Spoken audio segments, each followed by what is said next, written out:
So the next lecture is based on calculating the distance of closest approach. So in the last lecture we discussed Rutherford's alpha scattering experiment, where alpha particles were made to hit on the nucleus, and the scattered alpha particles, they were studied and some conclusions were drawn from them, and hence nucleus was discovered. So here we will look at the same procedure, that is alpha particle is made to strike on the nucleus. This is a head-on collision, that is the impact parameter over here is 0. Alpha particle strikes the nucleus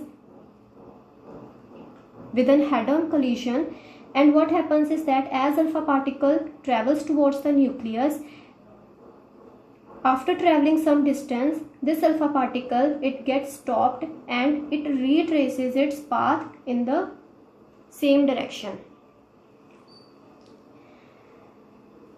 So this is the nucleus. Let's say the nucleus, we know that it is positively charged. So let's say there are Z number of protons and N number of neutrons inside the nucleus. So the total charge on the nucleus will be equal to plus Ze. So plus Ze is the charge on the nucleus, and on alpha particle we know that charge on the alpha particle is plus 2e.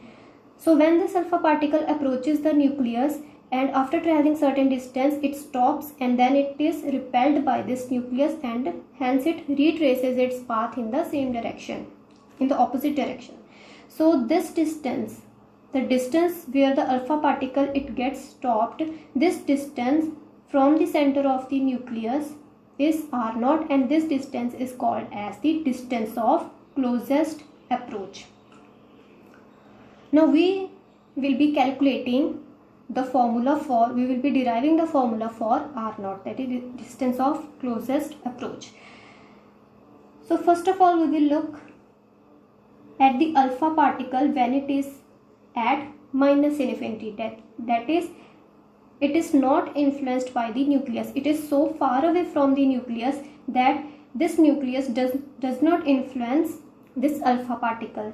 This alpha particle is also charged, that is plus 2e, and this nucleus is charged by plus Ze. So at minus infinity the alpha particle had energy E and it had velocity v. Since the alpha particle, they are emitted with a particular energy, so let's say its energy is E and its velocity is v. So at minus infinity the kinetic energy of the alpha particle will be half mv square. So m is the mass of the alpha particle, v is the initial velocity of the alpha particle, and at minus infinity potential energy of the particle will be equal to 0. Since the alpha particle is very far away from the nucleus, so there will be no potential energy. This potential energy is calculated from the Coulomb's law, that is two charged particles which are separated by a particular distance, the potential energy of that system is given by 1 by 4 pi epsilon naught q1 into q2 by the distance between those charged particles.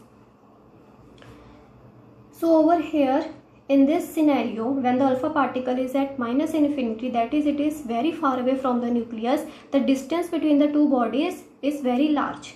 So therefore potential energy can be taken as 0 in this state. So the total energy of the alpha particle when it was at minus infinity, or when it was very far away from the nucleus, it was just equal to kinetic energy.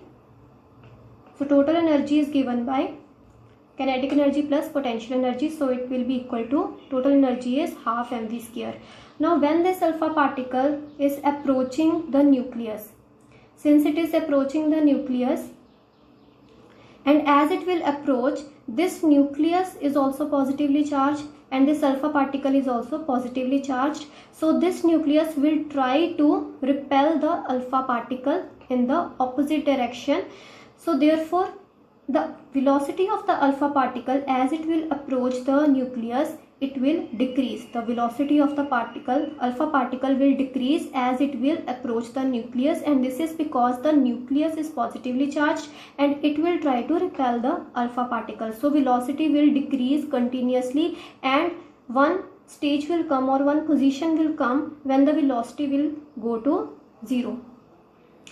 So at this point the velocity of the alpha particle will be 0, and this distance is called as distance of closest approach. We know that. So at this point, now what is the energy at this point? Since the velocity of the particle is 0, so kinetic energy of the particle, alpha particle, will be 0. Now what will be the potential energy? Now the distance between the two charged particles is r0, so there will be definitely a potential energy. So potential energy will be equal to 1 by 4 pi epsilon naught q1 into q2 by r, that is charge on first particle times charge on the second particle divided by distance between the two charges. So that will be equal to plus 2e, which is the charge on alpha particle, plus ze, which is the charge on the nucleus, divided by r0. So this is the energy. So total energy at this point at the distance of closest approach, so total energy will be equal to just potential energy, which will be 2ze square divided by 4 pi epsilon naught r0. Now this is the potential, this is the initial energy of the alpha particle, this is the energy of the particle, alpha particle, at the distance of closest approach. So we know that energy is always conserved, energy can never be created and it can never be destroyed. So the energy of the alpha particle at the 2 points should remain the same, that is these should be equal. So half mv square will be equal to 2ze square divided by 4 pi epsilon naught r0. So from this formula we can easily calculate the value of distance of closest approach, as we know the value of z because we know what kind of nucleus we are using, that is alpha particle is hitting on what kind of nucleus. If it is a lead, then z will be equal to 82. So we know the value of z. Then we know the other factors, the value of other factors. Then we know the mass of the, this is the mass of alpha particle and we know this, and v is the initial velocity of the alpha particle and this is also will be known, and this can be calculated from the energy of the alpha particle. So all other factors are known. From here we can easily calculate the expression for distance of closest approach, and this will be equal to 2ze square divided by 4 pi epsilon naught times 2 divided by mv square. So r0 will be simply equal to ze square divided by pi epsilon naught mv square. So this is the expression, this is how we calculate the distance of closest approach. This is only for the case of alpha particle because we have used the charge on the alpha particle plus 2e. So this derivation is just for the alpha particle. So in the next lecture we will be discussing the constituents of the nucleus, the theories that were proposed to explain the constituents of the nucleus, that is what is nucleus composed of, because we knew that nucleus, it has protons. So what were the other particles that were present along with the protons? So some theories were proposed on that issue, and two theories were proposed. First was proton electron theory, that is electrons are present with protons in the nucleus, and other was proton neutron theory, that is neutrons, which are the neutral particles, they are present with the protons. So this theory was rejected and this is theory is used till now. So we will be having a look at these two theories.